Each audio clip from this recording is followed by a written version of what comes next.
Hello students, आपके बीच doctor N के Sharma NKS learning campus में आप सभी का हार्दिक स्वागत है। मित्रों, चूँकि काफ़ी क्लासें अभी बीच में डिस्टर्ब हुई, कुछ ऐसी समस्याएं आ गई जिससे स्वास्थ्य संबंधी कि उसी की वजह से हम लोग क्लासें नियमित रूप से नहीं ले पाए और सभी लोग इस समय डिस्टर्ब भी रहे, क्योंकि टेक्शियन भी हमारे वो भी काफ़ी समस्या में फंस गए। ऐसी बीमारियां आ गई हैं कि वास्तव में देखा जाए जैसे लग रहा है कोविड का ये तीसरा चरण आ गया हो। वास्तव में इस समस्या से सभी लोग परेशान हैं, लेकिन फिर भी अब सब सामान्य है और कहा जाए कि हम लोग क्लासें भी अब नियमित रूप से चलेंगी। और मेरा मानना ये है कि जो लोग क्लास कर रहे हैं NKS लर्निंग कैंपस में, उनसे यही गुजारिश है कि विगत वर्ष के जो पेपर हैं उनको आप लोग जरूर सॉल्व करते रहिए। और चूंकि जो हम पढ़ा रहे हैं यहाँ से आप खुद देखेंगे कि वहाँ से आपको लगभग क्वेश्चन मिलेंगे और मेरा प्रयास यही रहेगा ज़्यादा से ज़्यादा पेपर सॉल्व कराएंगे। अभी हम लोग बहुत जल्दी टेस्ट सीरीज भी चालू करेंगे और टेस्ट सीरीज सेम डिटो, चाहे वो समीक्षा अधिकारी हो, चाहे पीसीएस हो या अनवनडे एग्जाम, हम लोग उसका एक मानक रखेंगे कि वही क्वेश्चन जिस तरीके से बन रहे हैं वही सेम डिटो बनाए जाएं, जिससे कि आने वाली परीक्षा में जब आप लोग देने जाएं तो लगे कि वास्तव में जो टेस्ट सीरीज है हम लोग की वो आप लोगों के लिए काफ़ी कारगर सिद्ध हो। दूसरी चीज, जहाँ से ज़्यादा प्रश्न गलत होते हैं उसको हम ज़्यादा फोकस करेंगे। जैसे कहा जाए सिंध घाटी सप्ताह हमने कई दिन उसको पढ़ाया। वैदिक काल, चूँकि यहाँ से लोगों की बहुत समस्या रहती है, वैदिक काल भी मैंने कई दिन पढ़ाया और आज वैदिक काल को हम समाप्त करेंगे जो बचा है। क्योंकि उत्तर वैदिक काल हम लोग बता चुके थे, आज पुनः फिर जो शेष भाग है उसको हम पढ़ाएंगे और आज समाप्त करेंगे। तो वास्तव में देखा जाए कि इतिहास का बहुत ब्रॉड सिलेबस है, क्योंकि पहले हमने आधुनिक भारत पूरा अच्छे से बता दिया, मध्यकालीन भी बता दिया। हम लोग अब एंशियंट यानी प्राचीन इतिहास के विषय में चर्चा कर रहे हैं और कहा जाए कि अब तक लगभग 80% सिलेबस इसका भी हो जाता, लेकिन ऐसी कुछ समस्याएं आ गई जिससे क्लासें नियमित रूप से नहीं चल पाई हैं। दूसरी चीज कि वास्तव में संघर्ष तो बहुत किया जा रहा है, लेकिन उसका आउटपुट आप लोग बिल्कुल नहीं दे रहे हैं। जैसे बहुत लोग वीडियो देखते भी हैं, कम से कम सब्सक्राइब भी करते रहिए भाई आप लोग, जिससे कि मेरा चैनल भी ग्रोथ करना चाहिए। क्योंकि आपको हम लोग निःशुल्क एक सुविधा दे रहे हैं, उसका कुछ तो आउटपुट मुझे मिलना चाहिए और इसी वजह से हम लोग प्रयास कर रहे हैं कि आप लोगों को बेस्ट से बेस्ट दें। और आज हम वास्तव में जो इतिहास से संबंधित जानकारी देंगे उत्तर वैदिक काल में बहुत महत्वपूर्ण। जैसे कहा जाए कि सबसे पहले ब्राह्मण ग्रंथ जैसे कि जानकारी कहाँ से हुई, उत्तर वैदिक काल में। जैसे ऋग्वेद के बाद अगर आता है कि सामवेद, यजुर्वेद और अथर्ववेद, पूर्णतः अगर इनकी रचना हुई है तो उत्तर वैदिक काल में। ब्राह्मण ग्रंथ कब आए तो उत्तर वैदिक काल में। आरण्यक ग्रंथ, इनकी रचना कहाँ हुई तो जंगल में स्फूर्त ज्ञान बोले जाते हैं, है ना। और उपनिषद यानी कि इनकी भी जो रचना हुई है उत्तर वैदिक काल में। उपनिषद का शाब्दिक अर्थ होता है, उप मीन्स होता समीप और निषद मीन्स होता बैठकर। जो गुरु के पास बैठकर ज्ञान अर्जित किया जाता है उसे हम उपनिषद कहते हैं। वास्तव में देखा जाए कि गुरुकुल पद्धति जो थी प्राचीन काल में, ये उपनिषद पर ही निर्भर थी। पहले हमारे यहाँ मौखिक शिक्षा होती थी। कैसी शिक्षा होती थी? मौखिक शिक्षा होती थी। और कहा जाए मौखिक शिक्षा से हम लोग सारी चीजें ज्ञान अर्जित करते थे। उत्तर वैदिक काल में सबसे पहले राष्ट्र शब्द का उल्लेख हुआ। राष्ट्र शब्द का उल्लेख उत्तर वैदिक काल में। राजा पहले एक कबीले का होता था, अब क्या है पूरे एक जनपद का हो गया। और कहा जाए राजा के पहले की अपेक्षा अधिकार बढ़ गए थे, ठीक है। लेकिन राजा अभी भी ये नहीं कि निरंकुश ना हो, निरंकुश था। कारण ये है कि आज भी अगर देखा जाए सभा और समिति राजा पर अंकुश लगा सकती थी। हाँ, एक चीज याद रखना कि राजा के लिए जो बलि नामक एक कर था वो नियमित रूप से मिलने लगा। और कहा जाए कि राजा जो था ये अभी भी कबीले से हट के एक जनपद का हो गया, बड़ा हो गया, बड़ा भूभाग का शासन करने लगा। दूसरी चीज, इस समय यानी कि पूजा पाठ की परंपरा प्रारंभ हो गई थी। लेकिन एक चीज याद रखना, उत्तर वैदिक काल पूजा पाठ तो मिली है, लेकिन एक बार क्वेश्चन पूछा गया कि मंदिर का साच उत्तर वैदिक काल में क्या था, तो ये स्पष्ट रूप से आप लोग जान लीजिए कि मंदिर का साच उत्तर वैदिक काल में नहीं मिले। मूर्ति पूजा जरूर मिली है, लेकिन मंदिर के साच नहीं मिले थे। तो ये चीज याद रखना। सभा समिति विदव और गण, जैसे कि विदव जो प्राचीन एक संस्था थी वो इस समय समाप्त हो चुकी थी। वास्तव में देखा जाए कि समिति जो है ये कैबिनेट की भांति कार्य करती थी। इसे बोलते हैं लोअर हाउस और सभा को बोलते थे अपर हाउस। ये दोनों संस्थाएं थी। दूसरी चीज, अब हम एक महत्वपूर्ण चीजें आपको बताने जा रहे हैं, यहाँ पर आप लोग जरा ध्यान देना। ये पूरी फ्रेमिंग हमने बनाई है अभी। तो ये जो फ्रेमिंग बनाई है इसका आप लोगों को हम जरा अर्थ बता दें।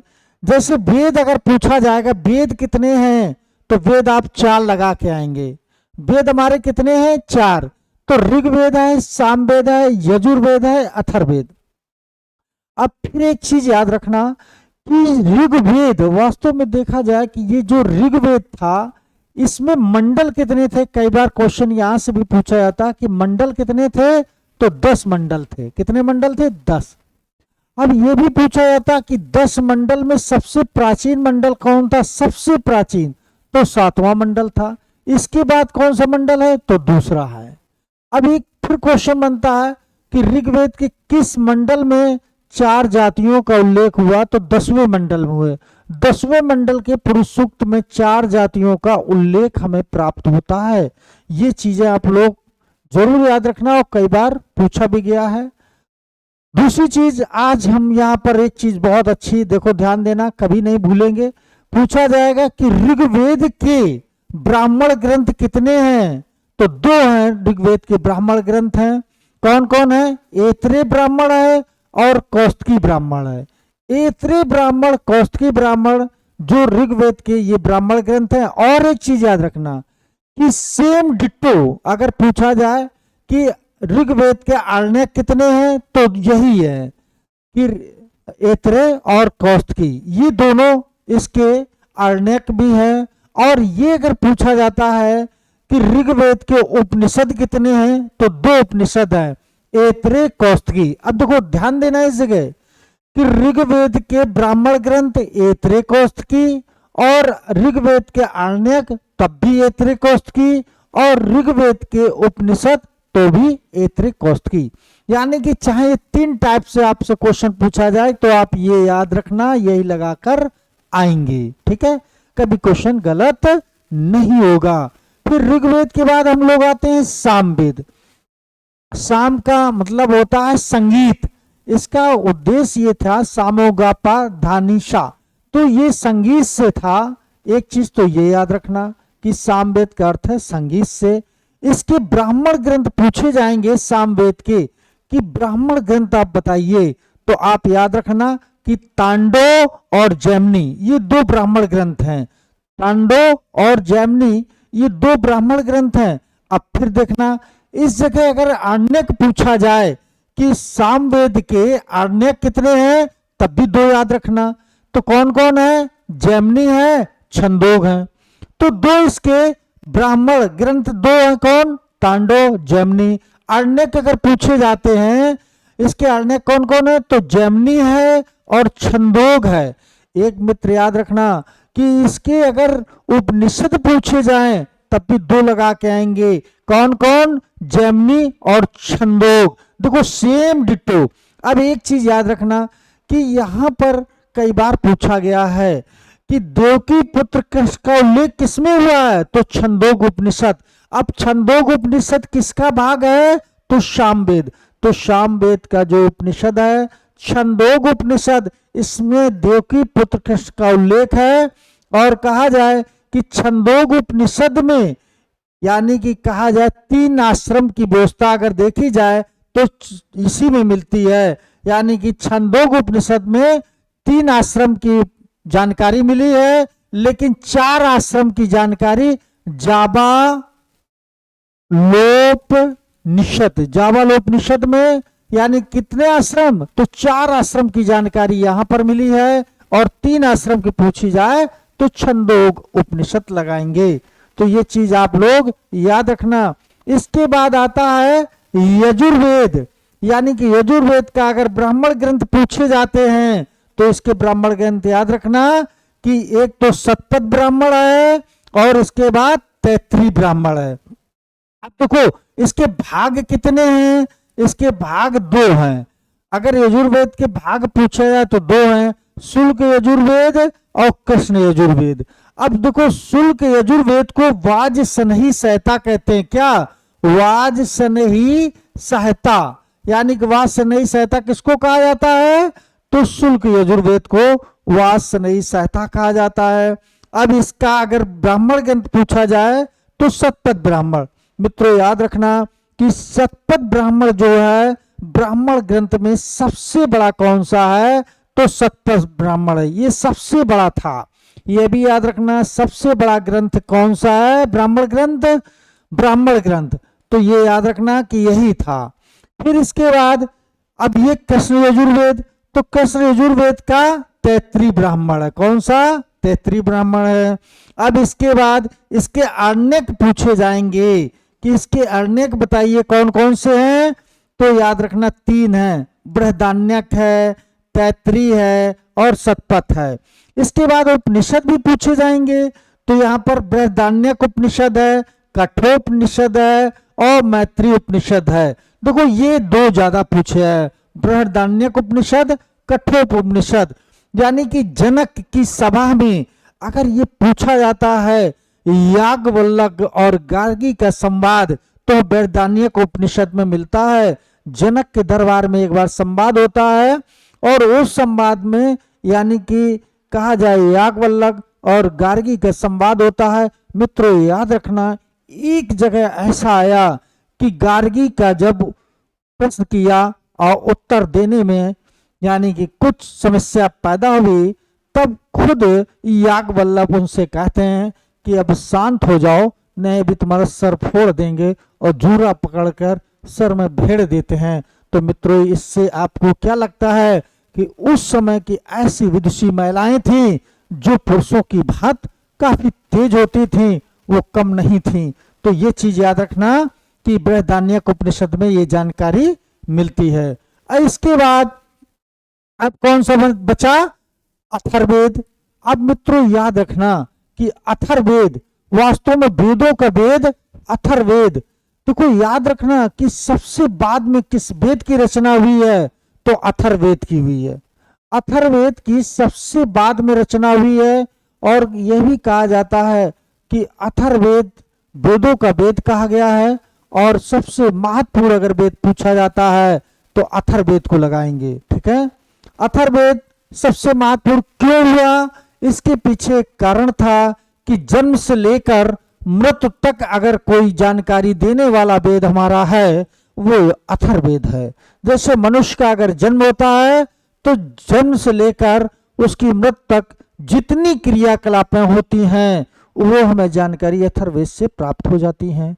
दूसरी चीज, अथर्ववेद का ब्राह्मण ग्रंथ पूछा जाएगा तो याद रखना मात्र एक ब्राह्मण ग्रंथ गोपथ ब्राह्मण है। अथर्ववेद का ब्राह्मण ग्रंथ कौन सा है, तो गोपथ ब्राह्मण लगा के आना मित्रों। और अगर ये पूछा जाए कि अथर्ववेद का कौन सा आरण्यक है, तो याद रखना अथर्ववेद का कोई आरण्यक नहीं है। अथर्ववेद का कोई आरण्यक नहीं है, ये भी याद रखना। अगर ये पूछा जाता है अथर्ववेद का उपनिषद, अथर्ववेद को 3 उपनिषद याद करके जाना और ये 3 उपनिषद बहुत पूछे जाते हैं। कौन कौन? मुंडकोपनिषद, मुंडकोपनिषद, मुंडकोपनिषद, मांडकोपनिषद और प्रश्नोपनिषद। ये 3 उपनिषद बहुत पूछे जाते हैं अथर्ववेद के, और ये अक्सर देखा गया है। मांडकोपनिषद जिसमें कहा जाए यज्ञ को टूटी फूटी नाव की भांति कहा गया है, ठीक है, तो ये चीज याद रखना। और यहाँ पर मुंडकोपनिषद, मांडकोपनिषद और प्रश्नोपनिषद, ये 3 ऐसे उपनिषद हैं जो अक्सर रख देते हैं और पूछ देंगे कि मुंडकोपनिषद किसका उपनिषद है। ऋग्वेद दे देंगे, सामवेद दे देंगे, यजुर्वेद दे देंगे, अथर्ववेद दे देंगे, तो याद रखना तो ये लगाएंगे अथर्ववेद का। फिर पूछ देंगे मुंडकोपनिषद किसका भाग है, 4 इसमें देंगे, ऋग्वेद, सामवेद, यजुर्वेद, अथर्ववेद, तो ये भी याद रखना। और दूसरी चीज, एक चीज और बहुत पूछी जाती है, देखो ये चीज सबसे ज्यादा क्वेश्चन लोग यहीं पर गलत करते हैं मित्रों, तो ये लोग, आप लोग इसको बहुत अच्छे से देखना। इसके बाद हमारे ब्राह्मण ग्रंथ हो गए, अरण्यक हो गए और उपनिषद, इन दोनों को स्फूर्त ज्ञान कहा जाता है। क्या कहा जाता है? स्फूर्त ज्ञान, यानी कि ये चीज याद रखना, ये ध्यान देना। और इनमें जंगल में इसकी उत्पत्ति हुई थी, ये भी याद रखना। वेदांग हमारे कितने हैं? तो मैंने बताया था 6 वेदांग हैं, है ना। तो ये भी शिक्षा है, व्याकरण है, ज्योतिष है ना, निरुक्त है, छंद है। तो व्याकरण ये याद रखना कि 6 हैं। स्मृतियां याद रखना, स्मृतियों का एक मैंने फार्मूला आपको बताया था, और कहा जाए ये फार्मूला बहुत पूछा जाता है, माई एनपी वी के डी। ये अगर फार्मूला आप लोग पढ़ लेंगे तो कभी गलत नहीं होगा। अब देखो माई से क्या हो गया? मन स्मृत हो गया। और वाई से क्या हो गया? याज्ञवल्क्य स्मृत हो गया। और यन से क्या हो गया? नारद स्मृत हो गया। और पी से पराशर हो गया। और बी से बृहस्पति हो गया। और इसके बाद देवल वाला याद रखना कि देवल हो गया, तो देवल वाला पूछा जाएगा। तो ये हमारे स्मृतियां हैं। वास्तव में स्मृतियों से काफी हमें जानकारी मिलती है। और कई बार क्वेश्चन पूछा जाता है कि मनु स्मृत के टीकाकार कौन थे। जैसे मनु स्मृत के टीकाकार, ये कई बार क्वेश्चन पूछा गया है और यहाँ पर लोग बहुत गलत किए हैं। तो मनु स्मृतियां के टीकाकार कौन कौन है? अगर ये टीकाकार की बात करेंगे तो ध्यान देना कि गोविंद राज हैं। कौन कौन है? तो गोविंद राज हैं, मेघातीत हैं,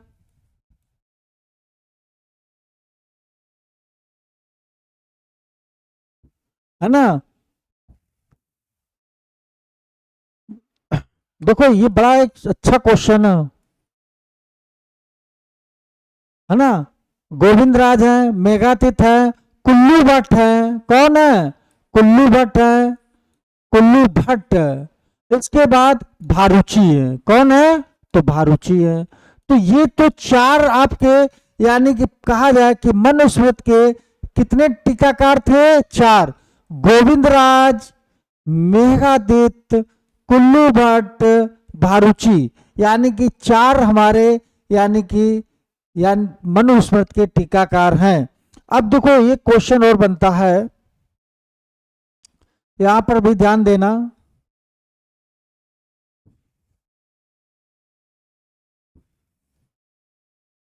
अब यही क्वेश्चन अगर पूछा जाता है कि याज्ञवल्क्य स्मृत के टीकाकार कौन कौन है? याज्ञवल्क्य,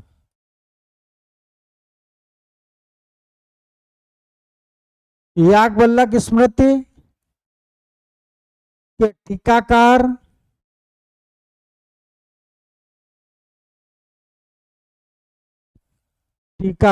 ठीक है। अब देखो इसमें कौन कौन है? विश्व हो जाएगा विज्ञानेश्वर। कौन है? तो विज्ञानेश्वर है, ठीक। बी से विज्ञानेश्वर है, विश्वरूप है,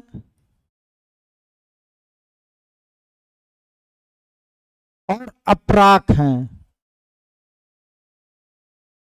और ये क्वेश्चन निश्चित हमने देखा है कि मनुस्मृत के टीकाकार पूछा जाएगा है ना, ये टीकाकार और या याज्ञवल्क्य टीकाकार, ये दो पर अक्सर क्वेश्चन पूछा जाता है। मनु का पूछा जाए तो गोविंदराज, मेघातीत, कुल्लू भट्ट, भारुचि, और याज्ञवल्क्य पूछा जाए तो विज्ञानेश्वर, विश्वरूप, अपराग। तो मित्रों ये है आप लोगों के लिए एक महत्वपूर्ण जानकारी। और दूसरी चीज, यहाँ पर एक चीज और पूछी जाती है, अक्सर हमने देखा यहाँ भी एक क्वेश्चन, एक और क्वेश्चन इस टाइप का पूछा जाता है, जरा यह भी ध्यान देना, क्योंकि यहाँ से भी क्वेश्चन लोग बहुत गलत कर देते हैं, तो इसको भी आप लोग देख लीजिए। जैसे कि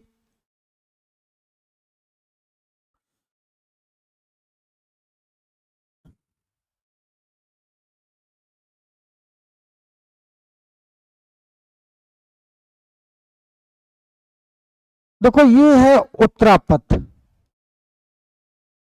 उत्तरापथ, ये आपका हो जाएगा दक्षिणापथ, और ये तुम्हारा हो जाएगा पूर्व का, और ये आपका हो गया पश्चिम का, कई बार पूछा। और ये अपना बीच का हो गया केंद्र बिंदु। देखो उत्तरापथ का, अगर उत्तरापथ का पूछा जाए यहाँ का राजा क्या कहलाता था, तो ये कई बार क्वेश्चन पूछा गया कि उत्तरापथ का राजा क्या कहलाता था, दक्षिणापथ का क्या कहलाता था, और इसके बाद पूर्व का। तो यहां पर तो विराट हो जाएगा, क्या हो जाएगा, विराट। उत्तरापथ को क्या कहा जाता था, विराट। दक्षिणापथ के राजा को क्या कहा जाता था, तो भोज। यहाँ के राजा क्या कहा जाता था, भोज। और पूर्व के राजा क्या कहा जाता था, तो सम्राट कहा जाता था। क्या कहा जाता था, सम्राट। और पश्चिम का अगर राजा पूछा जाए क्या कहा जाता था, तो सोराट। यहाँ क्या कहा जाता था, सोराट। और जो बीच का होता था केंद्र बिंदु, ये प्राच, यानी कि ये कहा जाए ये प्राच, यानी कि बीच का जो राजा होता था, ये केंद्र बिंदु का ये राजा होता था। कौन होता था, राजा। तो यहां से भी हमने देखा है कई बार क्वेश्चन, पीसेस में तो कई बार क्वेश्चन आया, समीक्षाधिकारी में आया 2 बार, पीसेस में कई बार पूछा गया कि ये जो हमारा केंद्र बिंदु है, केंद्र बिंदु याद रखना कि ये केंद्र बिंदु को हमने अलग अलग भागों में बांटा गया है। और कहा जाए कि राजा का नामकरण जो है अलग अलग दिशाओं में अलग अलग तरीके से हुआ है। और उत्तर यानी कि उत्तरापथ हो गया तो विराट हो गया। अब उत्तरापथ में अगर देखा जाए तो ये जम्मू कश्मीर आएगा। कौन आ जाएगा, जम्मू कश्मीर। तो यहाँ पर विराट कहते थे, राजा क्या कहते थे, विराट। और जैसे ही दक्षिणापथ के अगर देखा जाए तो ये कहां पर है, तो महाराष्ट्र। अगर ये महाराष्ट्र में देखा जाए तो यहाँ के राजा को क्या कहा जाता था, भोज, यानी कि राजा भोज।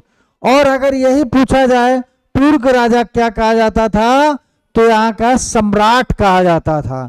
और यही अगर पूछ दिया जाए कि पश्चिम का, यानी कि अफगानिस्तान तक का क्षेत्र आता था, यहाँ का राजा क्या कहा जाता था, सोराट कहा जाता था। और यही गुजरात भी यहाँ पर आ जाएगा। और यही अगर पूछा जाए पूर्व का राजा क्या कहा जाता, तो सम्राट कहा जाता था।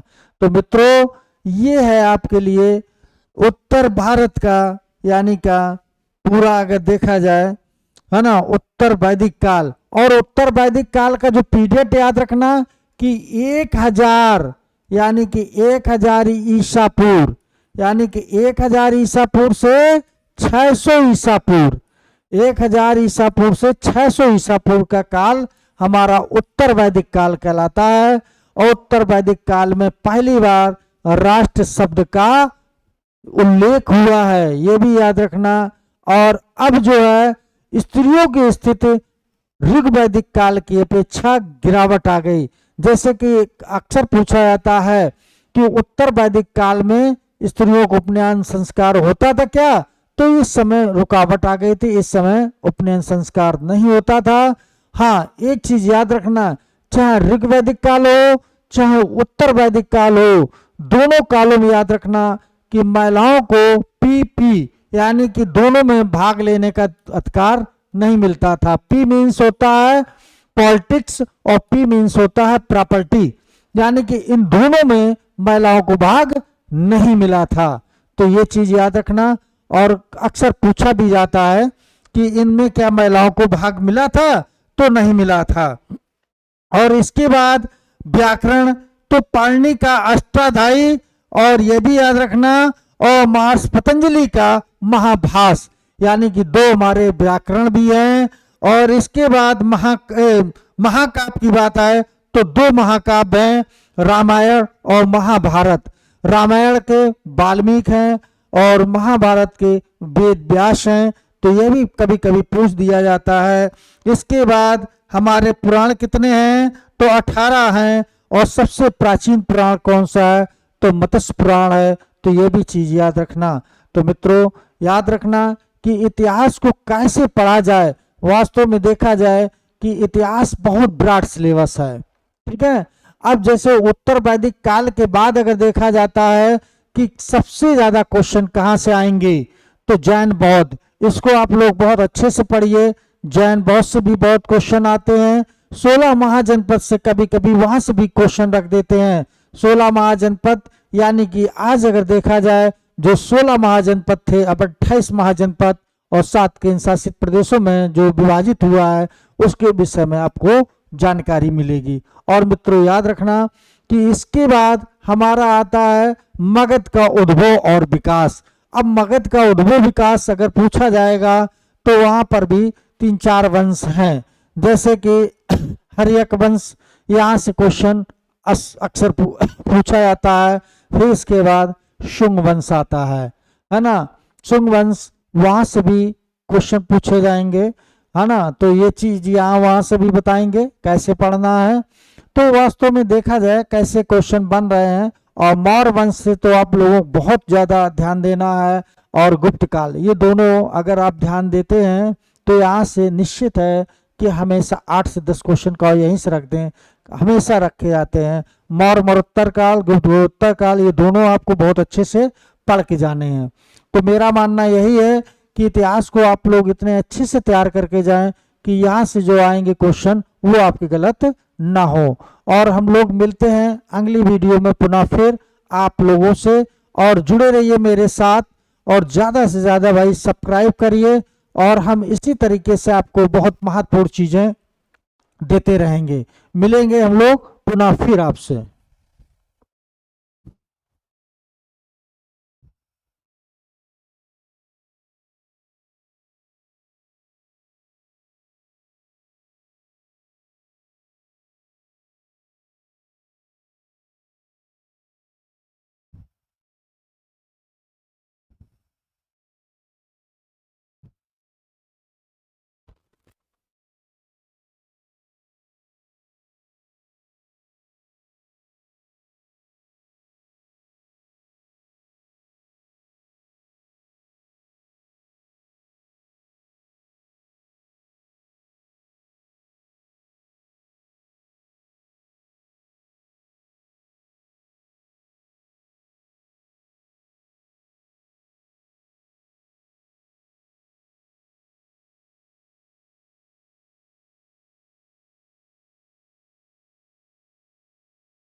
वो आपको बताएंगे हम, ठीक है। और जीएस करंट वाला पोर्शन आप लोग अच्छे से देखते रहिए, ठीक है।